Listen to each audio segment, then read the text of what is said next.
Hello, Hello.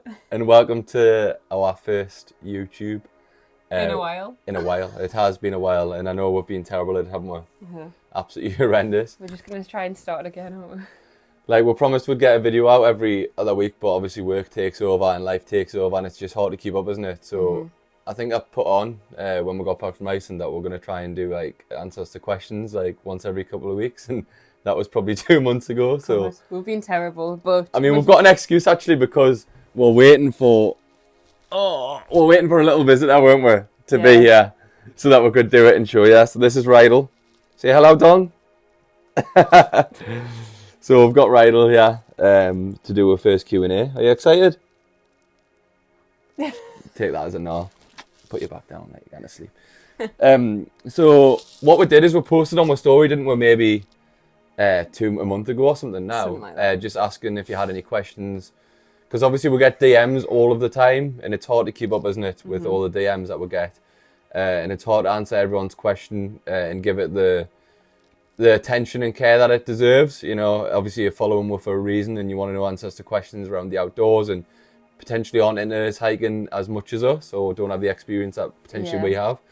And we've all been there, haven't we? We've all started off there somewhere. So we'll try to rattle through as many questions as possible in this first YouTube. Obviously, we'll probably get things wrong, and there isn't really an agenda to this. So No. obviously, We're going to try and do it quite regularly, though, aren't we? we'll So get better over time. So stick with me. We're just going to do a few today and then Aye, get the ball rolling. that's the plan. So just while Come here. Rydal's chewing me lugs off. Oh, Rydal. So what we'll do is we'll start and we'll just try to answer questions together. Or if Steph knows an answer better than me, she can take the question rather than me, and vice versa. So we'll start with this one. First Wainwright you both did on your own and together. Well, that's Quite a a good one to start with, I think. So do you want to go first? Yeah. My first Wainwright was Paviark up Jack's Rake. So I moved to Lancaster a few years ago. And it's like right next to the Lake District. And I really wanted to like start walking in the lake. So my best friend's dad took me and my best friend up in the Langdales hiking for a day, and we went up Jack's Rake. And then from there I was just hooked, and that's what started my Wainwright journey. Like it's probably one of the hardest, to be fair. It's Do you tough. reckon? It's tough scramble. Like it's a proper scramble. But I absolutely loved it. I was just hooked straight away. Like it was such a windy day. I think it was like a proper storm, and to be fair, it probably was quite dangerous going up there in the weather conditions, but I just loved every second of it.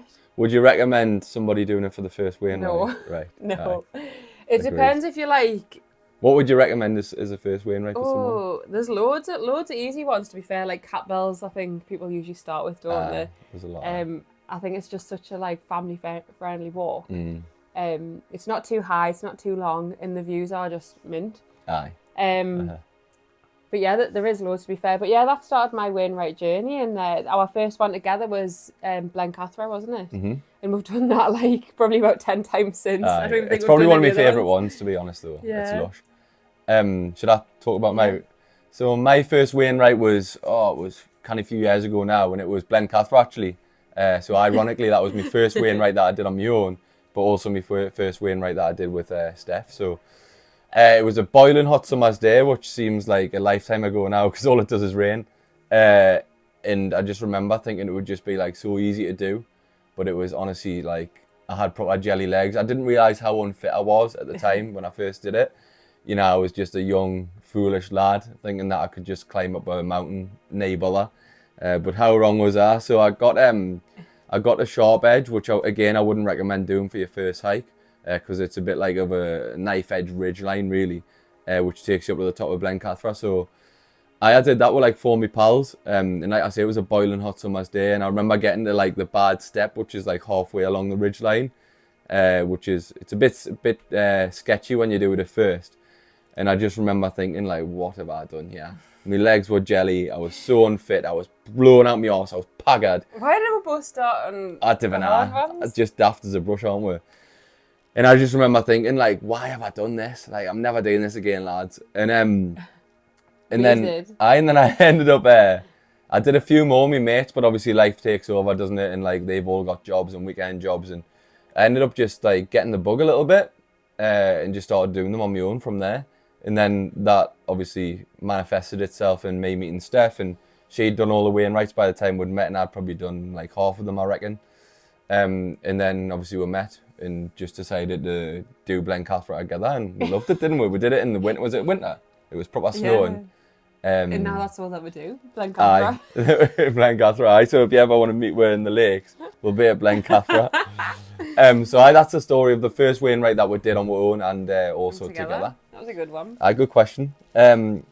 Next question we've got is, do you have any ways to not get stuck in your head and be present on solo hikes, please? That's a good question. Ooh, not get in your head. So obviously, if you've done a lot of solo hiking, haven't you? Yeah. Like, what were your tips? Because obviously you must have had a lot going on in your personal life. And yeah. How did you stay present and focus on the hike rather than things going on outside of like potentially work or stress? Yeah, to be honest, I remember when I started the weigh-in right, I used to just Google like the highest mountains in the lakes. Aye. In like, I think because the ones that I was doing were so challenging to me at the time, I didn't really have the chance to like think, oh, what could go wrong? I think I was just so focused on like, God, this is so hard. Like, am I going to make it the top sort of thing? That I was just like distracted. I did actually used to listen to like podcasts. Any that you recommend? Ooh, I used to listen to that, what's he called? James, that PT. Oh, I've seen him before. I can't remember his name though. He's got like blonde hair. Yeah. Aye, I've seen him. I don't know his name. And Stephen Bartlett. Aye. I'm not the biggest fan of Stephen Bartlett though. He's like the LinkedIn final boss. That's what I call him. But I used to just listen to anything that would come up, to be fair. Nothing like in particular. Aye. Just something to like, it was just sort of like background noise. But then I stopped listening to podcasts because I like wanted to enjoy the sounds of nature, but it was a good way to like zone out. But what I will say is, just for safety reasons, maybe just use either one earphone, or you can get like bone conducting earphones where it doesn't actually go in your ear, like sits on top of your ear, so you can still hear like your outside surrounding sounds. Aye, like nature. Yeah, just for safety reasons. But yeah, I think that's just how I zoned out. Really, like at the time, I never really think, oh, like what could happen. Aye, of course. But that's probably a bad thing, isn't it? Like if you're saying that to people, obviously if you're going solo hiking, like you've learned a lot from them, haven't you? The thing is though, if you're prepared, which I used to spend so long researching my routes. Like I remember spending like on a Friday night, if I was going to the lakes on a Saturday, I used to spend ages like looking at different routes, seeing where I need to park. As long as you're prepared, you tell someone where you're going to go and like you estimate a time that you're going to be back. Like as long as you've got that in the back of your head. Like you've protected yourself, like, you've covered yourself. It's just that like peace of mind, isn't it? And it takes like the thing away of like, oh God, no one knows where I am. I don't know where I'm going. As long as you've got like the route on your phone and a map as well, then like that I think that takes like and you've told someone where you're going. A lot of the doubt out of you, of your mind, because you can. I mean, I will say like the first wild camp that I did on my own, the whole time like I didn't see one. Were you terrified? Wing. Yeah, I was terrified, but because you can imagine it's quite daunting. Like not even just for lasses, for lads as well. Like just going on the first wild camp up a mountain with a tent. Yeah. Like pitch black, dark. Yeah. You can understand why that might be daunting for some people. You've just got to sort of like get used to the fact that doubt is always going to be in your head, and just sort of like enjoy what is around you. Because I remember someone saying to me like, you're safer up a mountain than you are like in the cities. Probably true. And like that's stuck with us since, because it is so true. Well, we're all like accustomed, aren't we, to watching like horror films and reading conspiracies and that. And you're going up a mountain and you think you're going to get taken by aliens, or the next Ted Bundy's going to come and get you. But it's like the reality is it's probably not going to happen. Like you just need to actually like try and declutter that from your mind and enjoy where you are. I think as well, like if you are just starting out and you go like you're not sure like where to start, like start where you know it's going to be quite busy. Don't go like somewhere you've never been before. Go somewhere like Catbells where you know like it's going to be chock-a-block. Of course. And there's people around you if you get stuck. Definitely. Yeah. But I think like the three main takeaways there are tell someone where you're going, like what sort of estimated time you're going to be back, Yeah. like what the route is that you're doing, like, and try and stick with like the easier ones if you're just getting started, where it's quite Don't busy. make it hard for yourself. Mm-hmm. You're there Agreed. to enjoy nature at the end of the day, aren't you? You're not there to be worrying about it all the time. Exactly. What's the next question? Oh. We'll have to. Face ID. What's the next one? What is your favourite area? What is your favourite area to walk so far? Oh. That's quite a good one as well. So for me, I love Glencoe, and I try to get there once a year, and that's probably my favourite area in the whole world to walk. Just because I remember me and my brother went there for a bank holiday once when I was just getting into hiking, and my brother wasn't even into hiking at the time. And he just fell in love with it. He got the bug as well. I remember we did like the Three Sisters hike, and then we went to somewhere called Glenetiv, which was it's just like waterfalls, which leads you to a loch. And it's actually where they filmed like the Skyfall film for James Bond. And I just remember like going down that valley, going down that single track road, and just falling in love with it. You know, it's like something out of like a Lord of the Rings film. You're just driving down this single track road, and you've got like wild deer crossing the road. You've got like eagles, like certain birds of prey are there. And I just remember thinking, this is beautiful. So Glencoe always sticks out to me as somewhere that I love to go, and it's probably my favourite place. Not just to hike, just because of memories, and it brings back a lot of memories that I've had. I go once a year on a bank holiday, and we've just been, haven't we? And I introduced Steph to a lot of Glencoe, and we did a Munro together. We don't go enough, really, do we? It's it's a 5-hour drive. It's a bit of a nightmare from Newcastle. You'd think with us being quite far up north, it wouldn't be too bad, but it's like they cross the other side, so we've got to trek across the country to get and then go up. But that's probably my favourite place to hike. What's yours? It used to be the lakes. Yeah, because like used to be. Well, every weekend was just spent in the lakes. In the lakes. My weekends were consumed by it. But now I'd say Northumberland. Like I don't think I've scratched the surface with Northumberland, to be fair. And every week we're still finding like hidden gems. And all the time. like the other week we found this one called Hen Hole. Oh my god, it's probably my favourite walk like to date. Like it was just so beautiful. I mean, we did have a good day for it, to be fair. It was like lush. But it was just such a beautiful place. But yeah, like I think Northumberland's just got so much to offer, like history, beaches, castles. I think there's like 70 castles in Northumberland. It's mad, isn't it? But like one of the things about Northumberland as well is it's like the least explored national park in the whole country, which is mental to us.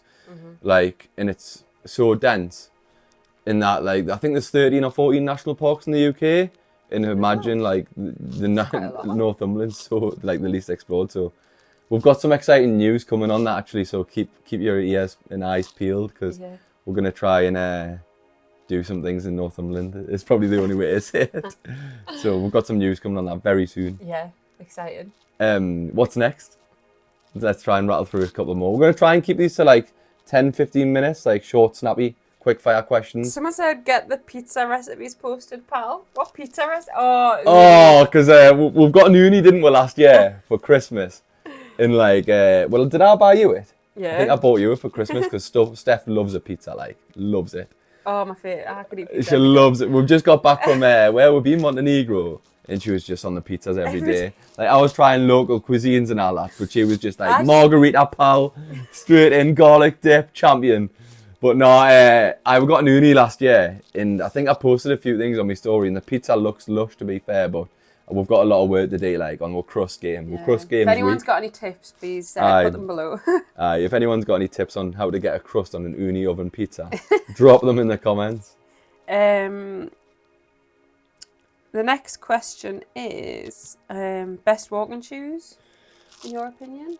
In mine, I love I don't know how you pronounce it, but I think it's a Northeast company, and this isn't an ad or anything like that, but I love the Grease Sport. Have we got any behind me there? Just hold a pair over. The second pair in. So, I mean, I'm not gonna try and do a sales pitch like, because these look honking. But I like these, the Grease Sport. I don't know what model they are, but I've got a couple. Do you reckon that's how you say it? Grease Sport. Oh, maybe Grease Sport. I don't know. I'm not gonna try Grease Sport. I'm not gonna say it in an accent, but these are my favourite shoes, and like I haven't got a free pair off them or anything like that. I've paid for every pair that I've got, but I just love them. They just fit my feet perfectly. Like they're waterproof. They've got like the Vibram sole, and I just think that they're spot on. And these I've probably had these like 3 or 4 years, and I've been everywhere with this, and they still look. I mean, they look battered, like, but they still feel amazing on my feet. You know what I mean? They still do the job, don't Aye, they do the job. So that's my favourite hiking brand of boot, and ironically, they're not actually that expensive compared to like some of your big brands. So they've done the job. I've tried loads of different brands, loads of different boots, but that one to me has always stood out as being like top tier. What's yours? I'd agree. You think the same? Yeah. Aye. Mm-hmm. Aye, spot on. Well, hopefully that answers your questions. And we don't have a discount code on out like that, so if you're watching Grease Sport, get onto it. We'll sort you out. Right, so next up we've got, how do you find and choose new hiking trails? Steph's probably going to be much better than me answering that, because she's the gaffer when it comes to finding them and tracking them and making sure we're on the right lines. I would just go off track, me. So well, I think we both find inspiration on like Instagram and TikTok. Of course. I've recently just started using TikTok again, and I think it's like really good just for finding like hidden gems. I've recently also started using Komoot. So it's a dead easy like navigational app where you can just either search where you want to go, or you can literally just use the map and like zoom in on areas, and it'll come up with like loads of different routes. So say like the Cheviot in Northumberland, you could type that in or zoom in on it, and it'll just come up with like different routes. So you can like have a look to see what each route includes. You can plan your own as well, can't you? Yeah, I've seen you you doing can that. plan your own. I used to use quite it when I was doing the Wainwrights actually, because it like tells you, it shows you like the elevation gain throughout your hike. And yeah, I think it's just dead easy for like planning as well as like actually like using it as like navigational tool. How long do you reckon you've been using it now? Because we've been on a few hikes with it, haven't we? Yeah, so well, I used to use it when I was doing the Wainwrights, so a good couple of years. It's always been spot on, like whichever. I mean, not blowing that trumpet, like, because I didn't want to give her too many compliments, but she's never took one off track yet, like, so it must be pretty good. Yeah, I think Komoot. I have used like OS and All Trails as well before, but classic. Like I think Komoot's just like good, and it's got a really good like community feed on there as well, so you can like create little collections and like put your photos on there, and yeah, I just think it's like good to use. Like in general, yeah, just in general. Covers all bases. Yeah, I think that answers the question. Aye, spot on. Aye, Komoot. Komoot. Komoot side. Do you reckon that's why it's named? Komoot. Do you reckon it was like named by a Geordie? Like someone was light just. bulb moment. Actually, might be. That's just occurred to us. That actually, like someone was just like someone was cooking the kids' tea, and like the mate was like, Komoot. Komoot and play while your dinner's getting ready. And he just gnashed it, and he was like, maybe I could create an app called that. Komoot. Maybe. If anyone knows the story of how Komoot was created, was it a Geordie? Was he talking in the Geordie dialect? Let me know in the comments. That's so funny. Right, what's the most challenging hike you've done? And what made it difficult? Most challenging hike I've done was Kilimanjaro, 100%. Not necessarily the first like day or two. It was actually the summit day, and I've had a bit of like, I put this on Instagram and someone commented like a little bit of backlash. It wasn't backlash, but it was just like, make sure you're aware of altitude sickness and stuff. So we booked it over 6 or 7 days on, I think it's called the Masham route, if you're ever looking to do Kilimanjaro. But we're acclimatized so well to the altitude, and we wanted to do a safari at the end of the holiday, that the guide and the porters were like, well, we think you can do it in 3 days. So 2 days in, they were constantly watching our like is it VO2 max level, like the test for that before you summit, and like what oxygen levels and what hydration and any signs of altitude sickness. And luckily we were spot on. And I know we'd trained like maniacs for a year before, and I know that's got nothing to do with how altitude might affect you. But obviously we'd put in the graft like on the step machine in the gym and on mountains on a weekend, and watching my diet and making sure we're eating really well. And I know that doesn't have an effect to altitude sickness, but it definitely helped us with our general fitness. So I would say Kilimanjaro was the hardest because we did it in a bit of a shorter time than what you should usually do, and I'm definitely not advising that you do that. It was just like quite unique to us, and luckily it didn't affect us, and naturally I know it does affect different people differently. But the summit day, regardless of whether we did it in 3 days or 30, was always going to be the hardest day. And I say that because I didn't really sleep throughout the whole duration in the tent, and on the summit day you started like midnight, and you get up there for like 5, 6 a.m. for the sunrise. And it was just freezing cold conditions. The wind was brutal, and like it's a bit disheartening because when you're going up, you see people getting like stretchered down and on oxygen, which is kind of scary when you see that happen, as you can imagine. And it was just a slog, to be honest. And it gets in your head a little bit, so you get the devil on your shoulder when you see people on oxygen coming down that haven't managed to summit. You start thinking, well, have I got it in us to summit? Like, am I gonna like not do it? Like, am I gonna have to turn back? But luckily, like, we made it up to the top, and it was a proper slog the summit day. So I'd probably say that, not just because of the difficulty, but just because like it was my first time going that high, and it was just like a tough day all around, I would say, with the weather and the wind and the cold. What about yourself? I don't know. Now Faze is our Steph. Not when she's got No, her I computer think, on. I was gonna say like obviously Tupcal was the highest I've ever I been. think it was the highest, but I don't think it was the hardest you've done. I remember you No. saying at the time you found it quite alright, didn't you? To be honest, I think because you're with a group and you're going so slow, Aye. they've got to make sure everyone gets to the top. Aye, yeah, like the guide makes you go like 1 step, Yeah, 2 and you have step, so many breaks. 3 step. It looks like a video buffering Yeah. when you're going But that slow. The second day though, like, so basically on the first day, Aye. you trek up to the refuge. The refuge, aye. And you stay over, and then basically the next day, you start at like 3 o'clock in the morning, and then you go up to the summit, and then you come all the way back down past the refuge, and then to the start. So the second day is quite hard, isn't it? It's quite And long. we didn't really sleep, did we, in the refuge, because it's honking. I mean, it's yeah. it's nice for like accommodation, like Yeah. obviously at that height, but Yeah. it's like just a big hostel, isn't it? And Yeah. you're sharing a bunk bed with like how many 50 people in your room, Yeah. and they're all sweating, they're all farting, they're all breathing, they're all snoring, and it's me, it's honking to listen to, and it stinks. It's not nice. And like you don't get the best sleep because obviously like it's varied experience and fitness levels, and you've got some people that are a lot older and potentially are a bit unfitter, and the People snoring. are starting at different times as well, aren't Oh, they? it's a nightmare. So we got there early, Aye. so we were going to sleep earlier Aye. because we were getting up at 3 o'clock. But there was people there that arrived late, and they were staying in the same room as us, and it was just Aye. like it was so noisy, Aye. and the light was on all night. So if you do go, make sure you take your earplugs and eye mask.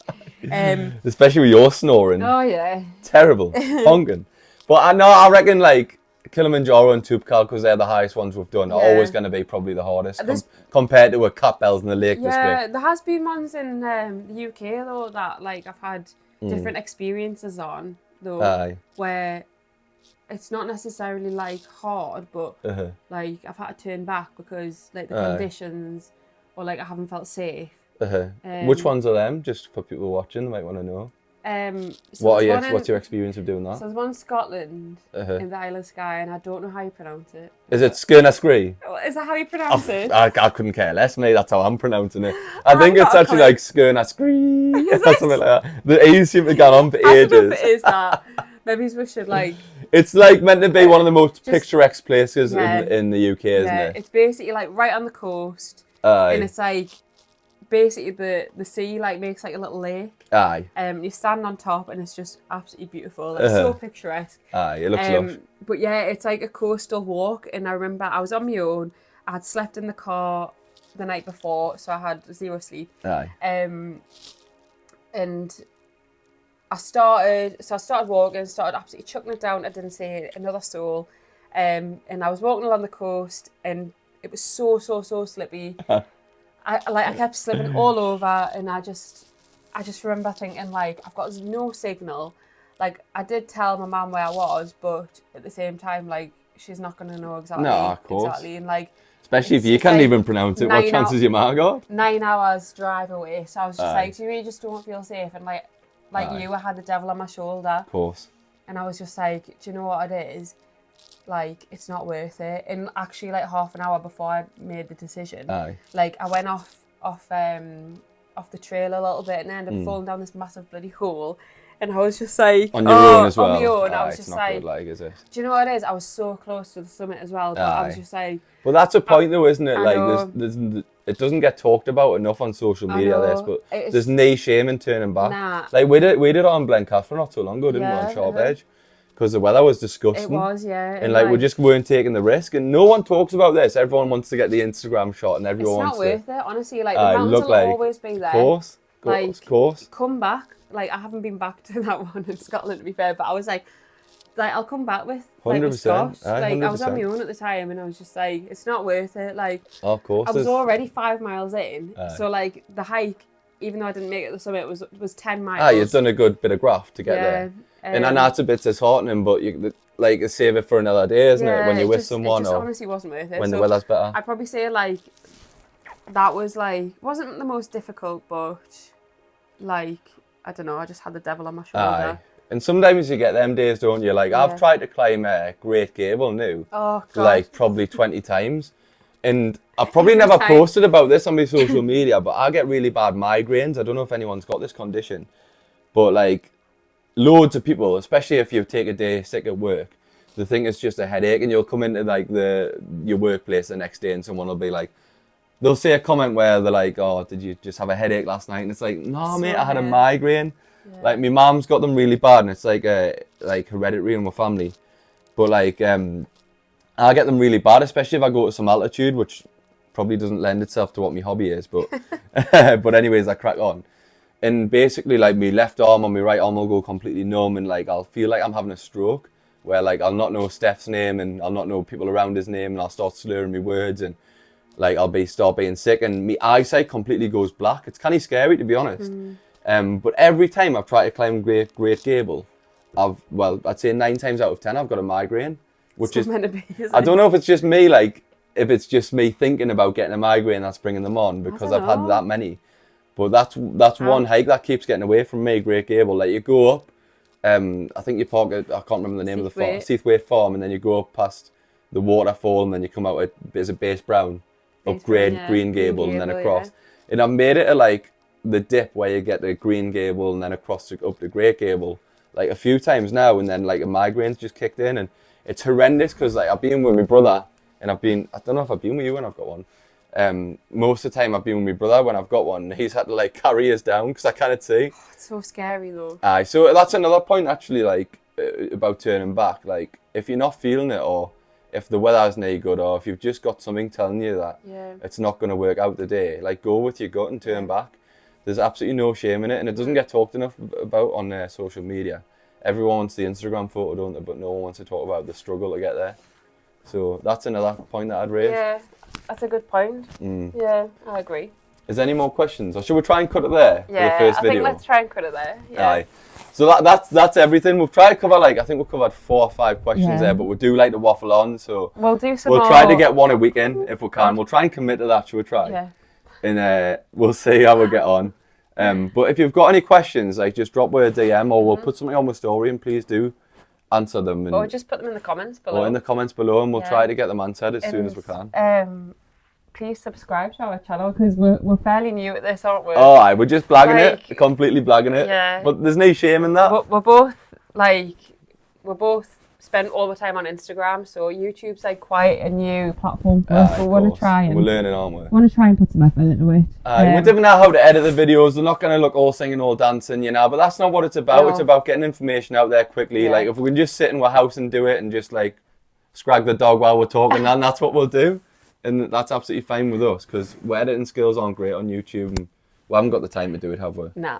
Like, and that's the reality of it. But we'll try to quick fire answer your questions. We'll try and make some more videos and more content. If you've got any ideas for videos as well, just drop them below. Yeah, spot on. So that's over and out for the first Q&A. Geordie Hiker, Geordie Ramblers, up the mags. See you later. Bye.